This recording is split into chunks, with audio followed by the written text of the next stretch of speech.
The headline in this press release from the Federal Reserve should scare every single American citizen.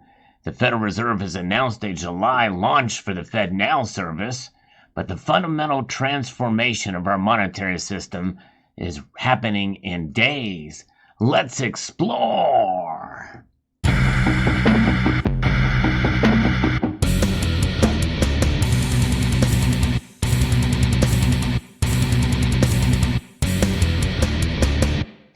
That's right, I'm looking at the federalreserve.gov website. The Board of Governors of the Federal Reserve has released this press release about the FedNow services that have been talked about, a lot of it behind the scenes, and not too many of us in this community have talked about it a whole lot. However, we knew kind of it was coming. They had a pilot program to engage in this, and that was announced, and I've talked about it on this channel. And we know that central bank digital currencies are being studied, but there must be an adoption by state legislatures and as well as federal for the U.S. House of Representatives and the Senate, and it must be passed by Congress and signed by the president. So people really aren't as concerned, but really we should be concerned right now, folks. This is scary. I can't say this enough because it's about control. The first week of April, the Federal Reserve will begin the formal certification of participants for launch of the service. The early adopters will complete a customer testing and certification program. So once you apply for that certification and begin that process, you're legitimizing this action in the FedNow service. Now, other media are talking about it. In fact, this is from Fox News, and Fox News basically just pretty much just states what everybody else is saying about this across all media.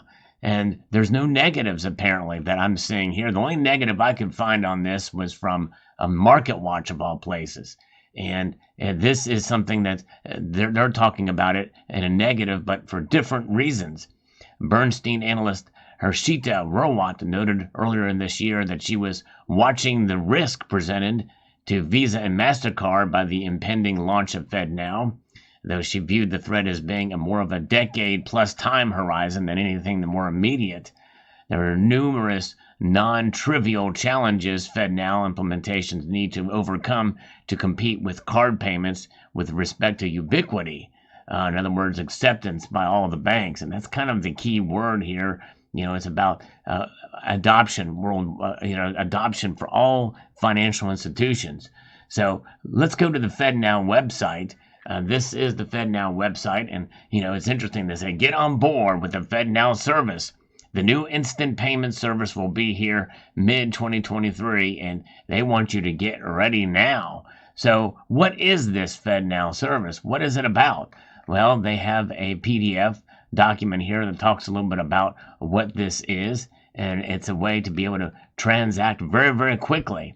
And all the media are basically parroting what they're talking about here. It's about payments, very fast payments, within seconds. And that's really the bottom line here. It's a stable, fast payment service system, and it operates with some sort of a digital ledger technology to be able to send payments between senders and users, people, through financial institutions, utilizing the conduit of the FedNow service. And this conduit, by the way, essentially is the foundation for central bank digital currencies.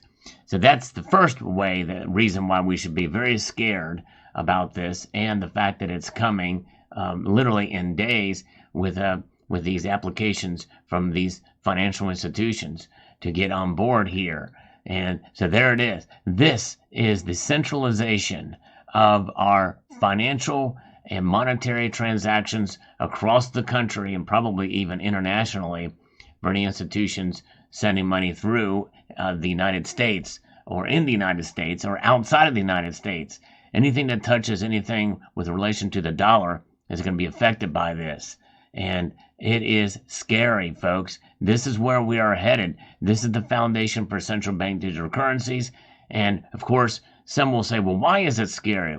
Why is it so bad? Let's take a look at what Fox News says about this. The central bank says FedNow services will allow for financial institutions to process payments around the clock, every day of the year, rather than just being confined to banking hours. With the FedNow service, the Federal Reserve is creating a leading-edge payment system that is resilient, adaptive, and accessible. Tom Barkin, president of the Federal Reserve Bank of Richmond and FedNow program executive sponsor, said in a statement, "The launch reflects the important milestone in the journey to help financial institutions serve customer needs for instant payments to better support nearly every aspect of our economy." That's right. And part of that aspect is in relation to cash flow from what other entities have talked about. In fact, I watched an interview with the Fed vice president, and that's what they're saying, that, it's about cash flow as well, too. So they can move money in and out of the economy very, very quickly. They already are digitizing notes now, and they're digitizing it. A lot of the dollars that have been created through quantitative easing have just been created out of thin air and never will see the printing presses. By this case, we couldn't be more excited about the forthcoming FedNow launch, which will enable every participating financial institution, the smallest to the largest, and from all corners of the country, to offer a modern instant payment solution. From Ken Montgomery, first vice president of the Federal Reserve Bank of Boston, and he is the FedNow program executive. So that is just it. And wide adoption is expected very, very quickly. And this thing is going to be coming down the pike. And it says nobody is really a competitor because everybody will be involved in this thing. And that is just it. And it's about utility, they're saying. So it gets the infrastructure for payment systems through some sort of digital ledger, which, by the way, part of what makes these cryptocurrencies so attractive to folks is that they're decentralized. Well, this is completely centralized, which means that these cryptocurrencies are out there that people are touting are a direct competitor to the FedNow system. So that's another scary aspect of it, too. So if you hold cryptocurrencies, you should be shaking in your boots right now, because you are a direct competitor to FedNow and what they are going to be doing here. Again, this says it all. So if they control the transactions and the time and the speed of those transactions, which, by the way, you go down here to read to the very bottom step in this thing, they can set a time limit, and they can have the transactions be submitted to the service will be settled or rejected almost immediately. So they can reject payments for whatever reason they choose, or they can put money into your account. This is the beginning of it. Now, it's not going to happen overnight. This is being touted as a very positive thing. But for those who read between the lines, it doesn't take much. In fact, all you got to do is just look at this diagram, and that tells you everything you need to know, because it's all about control. And it's about control and limiting and knowing everything you do with your transactions. Because who knows what this digital ledger is going to be made up of, and what kind of things will be tracked through that. So they're going to be starting this with adaptation as early as April, the first week of April. That's days from right now. And when you think about that, that is pretty remarkable how fast this is moving through. The world is changing quickly. The financial system and the economy is moving in many different scary directions. And the solutions to the problems that many people feel the Federal Reserve has created is to provide a solution for the problems that they create. And this is one of those solutions. So it's going to be touted as a very good thing. Now, I want to say this. It's interesting because I get a lot of pushback when I talk about in recent videos where I talk about the Federal Reserve being a government entity. It is a government entity, folks. Make no mistake. The Federal Reserve has a website called federalreserve.gov. That should tell you what you want to know.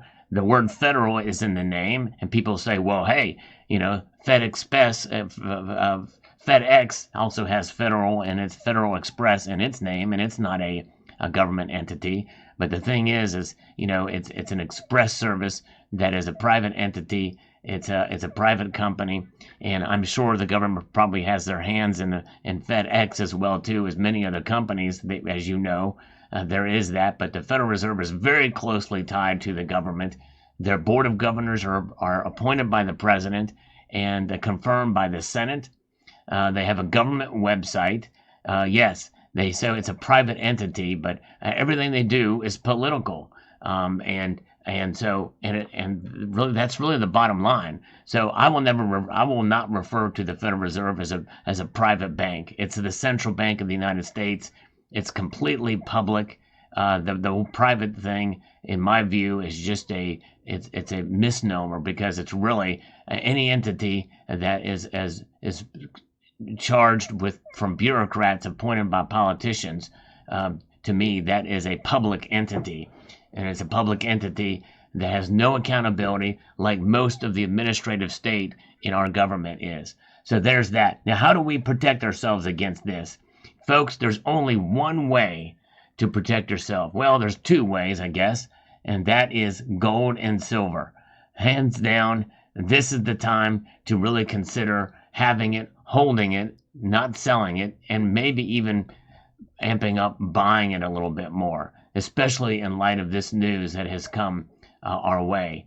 And it's a thank God for this community where it's being talked about. I did look at this information and tried to be as balanced as I can. And folks, there's no other way to say it. It's scary, and it's about control. And this is the beginning of the end of money as we know it. And so gold and silver are the only solution. And people will say, well, hey, if the FedNow system comes in and we start making our purchases of gold and silver, they can track it and they can maybe confiscate it. Well, you can lose your gold and silver in an unfortunate boating accident, or sell it, with cash.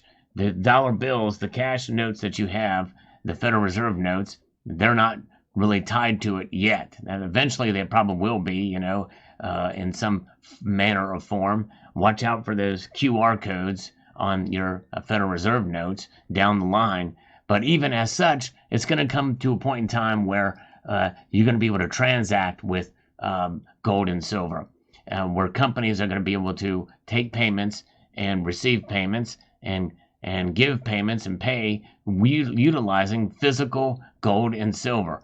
This is why I'm a big fan of the gold back as transactional money, because the states, many of these states are starting to implement sound money policies, and this is good news. And by the way, there's one other aspect within the states that you must understand, because they're taking this, it's not just FedNow that's changing money, it's legislation being introduced into some of these states that are going to change the definition of money through the Uniform Commercial Code, the UCC. So contact your state representatives to get that stopped, to put a stop to it. You change it, the definition of money, to allow for FedNow or some sort of blockchain or some sort of digital ledger-based system to define money digitally.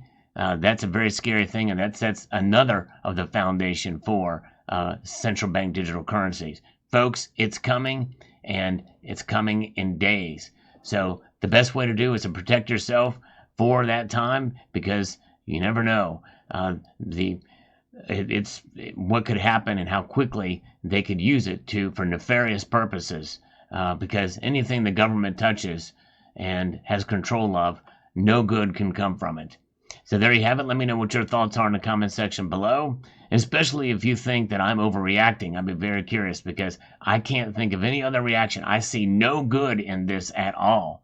But I want to be as realistic as possible, and it's not just about pumping gold and silver, but I can't think of a better reason to buy gold and silver than what we're learning about with this FedNow system. So I'd like to extend a multitude of gratitude to you all for watching, and encourage you to please rate, share, comment, and subscribe.